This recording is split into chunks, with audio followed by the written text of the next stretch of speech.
taip pat labai lengvi kovotojai. Na, kol kas šio renginio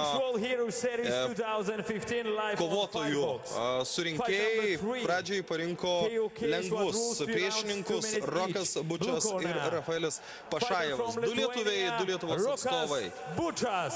Ir pirmasis pristatomas mums Rokas Bučas.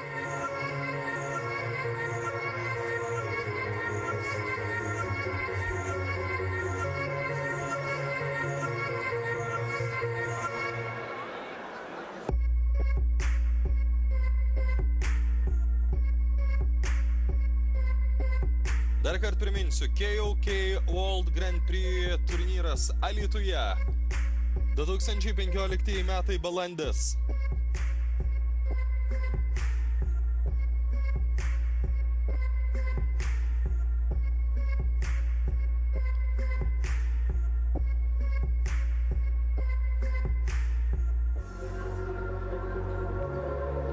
Ketveri metai skiria kovotojus. Vienam 19, kitam 23.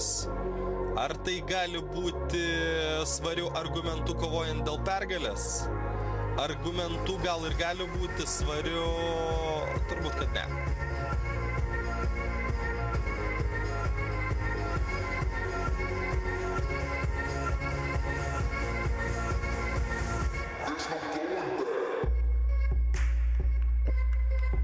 Na ir štai Rokas Bučas jau pasirodė publikai, netrukus jis žengs ir į ringą. Jau antras Tsunamio atstovas šiame vakare, šiame renginyje.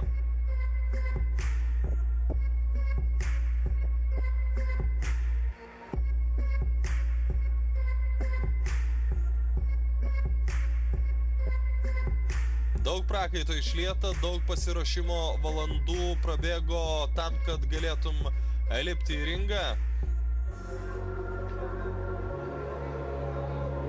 Bet kokiu atveju, tai jau yra labai aukštas lygis. Jeigu tu esi kviečiamas į tokio lygio turnyrą, tai aišku yra stipru.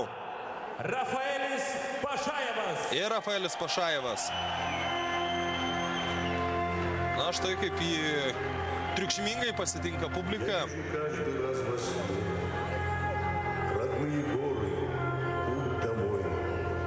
Орлов, парящих в вышине, лезгинских гор, храня покой. Kokie skirtingi sportininkų prisistatymai. Vieni žengia į ringą grojant triukšmingai muzikai, kiti pasirenka štai tokią raminančią muziką prieš savo svarbiausią, galbūt mėnesio, galbūt net kelių mėnesių pasirodymą.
Tai Rafaelis Pašajevas, lygiai taip pat kaip ir Gytis Naujikas, sutinkamas šiltai.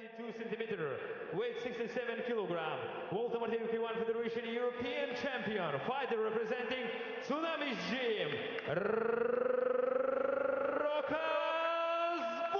Rokas Bučas, 19 metų, 1,82 m ūgio kovotojas. Na ir žemesnis jo priešininkas. Fighter representing Kroninas Gym. Rafaelis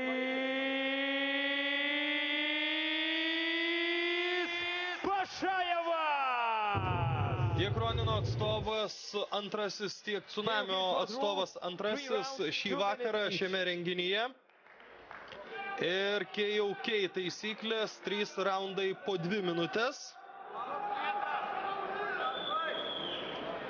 Pašajevui 23. Bučui 19.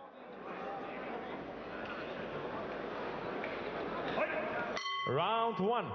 Na ir pirmasis raundas, pirmos 2 minutės. Pažiūrėsime, ko yra vertas jaunasis Rokas Bučas, kuriam tik 19 metų. Rafaelis Pašajevas po pirmo tikslaus smūgio iškart sulaukė griausmingos reakcijos į tą savo gerą veiksmą. Pirmasis alytiškis pralaimėjo šį vakarą, čia ir toliau Pašajevas labai skriaudžia savo jaunesnį varžovą.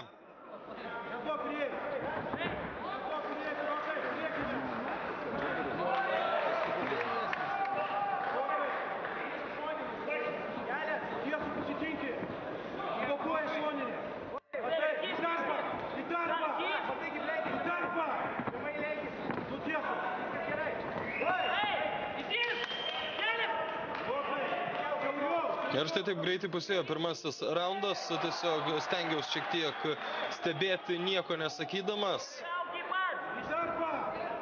Žymiai labiau pasitikė savo jėgomis alytiškis.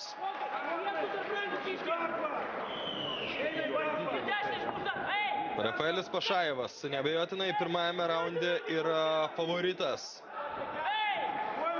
Rokas Bučas stengiasi laikytis atstumo, kaip ir pridera aukštesniam kovotojui, jis turi 6 cm ūgio persvarą, bet kol kas visiškai tuo nepasinaudoja. Pirmajame raunde ryškiai stipresnis yra Rafaelis Pašajevas ir dar viena ataka.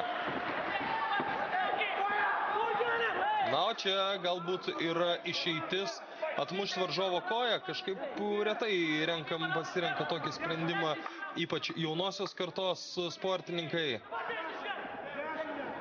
Na, tai būna veiksminga. Mes matėme pirmoje kovoje, kai korpusą atmušė savo priešininkui Artūras Mertajevas ir tada pasiuntė jį į knockdowną. Pirmasis raundas baigėsi pakankamai greit.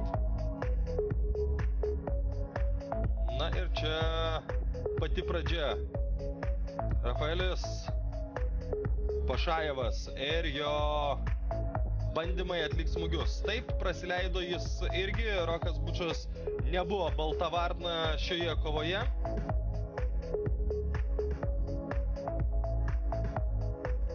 Rokas Bučas buvo...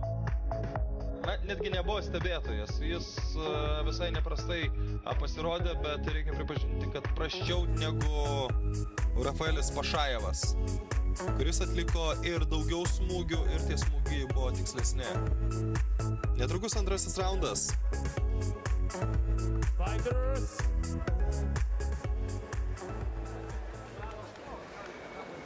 Na ir ką, kovotojai jau kviečiami į ringą pratęsti šią kovą. Antrasis raundas ir kokį malonumą mums suteiks ta antroji 2 minučių dalis. Pradžia tikrai nebuvo prasta ir apskritai šis turnyras Alytuje yra labai geras. Pašajevas lygiai taip pat sėkmingai pradeda antrąjį raundą, kaip ir pirmąjį, lygiai taip pat galingai jis smogė savo priešininkui ir dar vienas smūgis iš kairės. Na, tokiu kabliu kabina dabar Pašajevas Bučui galvą. Gerokai atsargesnis yra 19-metis Bučas.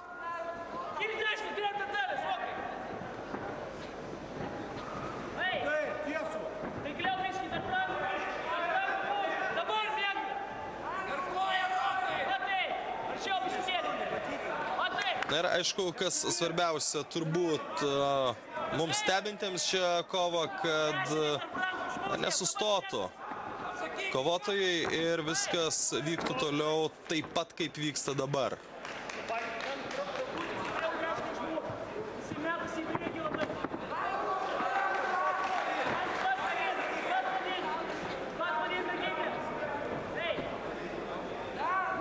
40 sekundžių užbaigti antrąjį raundą.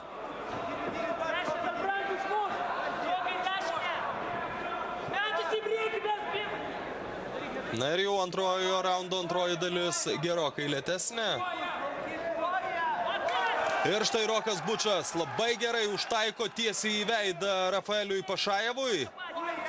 Gali būti, kad Rokas tiesiog laukia savo galimybių. Ir vieną kartą sulaukė. Jeigu pavyktų sulaukti dar kartą, galbūt tas smūgis būtų ir dar stipresnis. Raundas netrukus baigsis. Štai ir gongas skelbiantis antrosios šios kovos atkarpos pabaigą. Liko tik 2 minutės. Na, dabar net nežinau, ar vis dar turbūt Pašajevas yra šios dvikovos favoritas. Jis vis dar daugiau yra atlikęs tikslių smūgių nei varžovas, tačiau buvo štai ir tokių gerų Roko Bučo bandymų ir išstojimų, kurie turėjo patikti tiek jo treneriams, tiek jo palaikymo komandai. Lieka 2 minutės.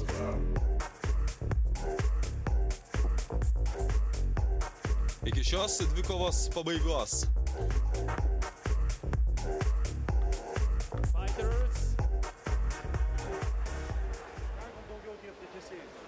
Na ir jau kviečia ringo referį kovotojus į ringo vidurį. Paskutinis trečiasis raundas, kuriame dar galima pataisyti savo padėtį. Kalbu apie Roką. Na, o kalbant apie Rafaelį, tai tos 2 minutės, per kurias galima viską išspręsti ir tada nereiks nei teisėjų sprendimo.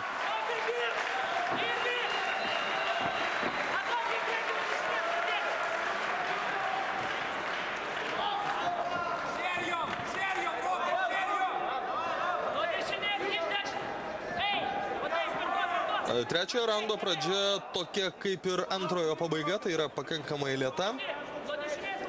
Veiksmo vyksta gerokai mažiau nei pirmoje kovos pusėje per tas pirmas 3 minutės.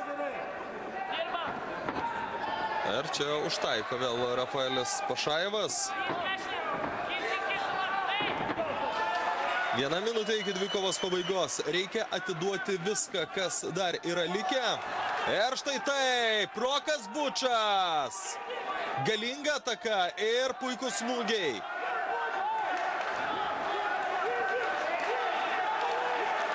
O dabar jau teisėjam turbūt daugiau bus galvos skausmo, nes ta ataka, ypač trečiajame lemiamame raunde, gali suveikti ir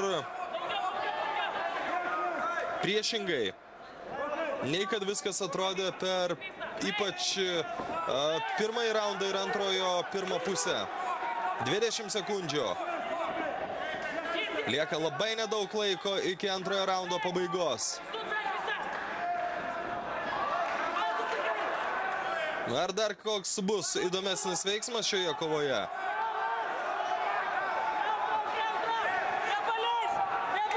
Manau, kad lygiosios būtų teisingas sprendimas. Rokas Bučas gale dar kartą surengė ataką, visai neblogą ataką ir jo paskutinis smūgis per kojas. Šiaip jeigu reiktų vertinti raundais, tai pirmajame Pašajevas buvo geresnis, antrasis raundas toks apylygis, gal irgi truputėlį buvo geresnis Pašajevas, na, o trečiajame visiškai geresnis buvo Rokas Bučas. Nors čia mums rodomi Pašajevo veiksmai.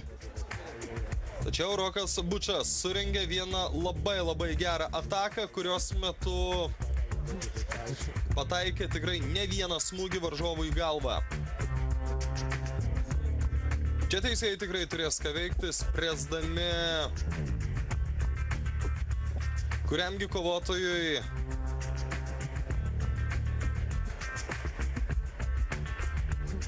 suteikti nugalėtojo titulą. After 3 rounds, by unanimous decision, the winner is... Na? Red corner, Rafael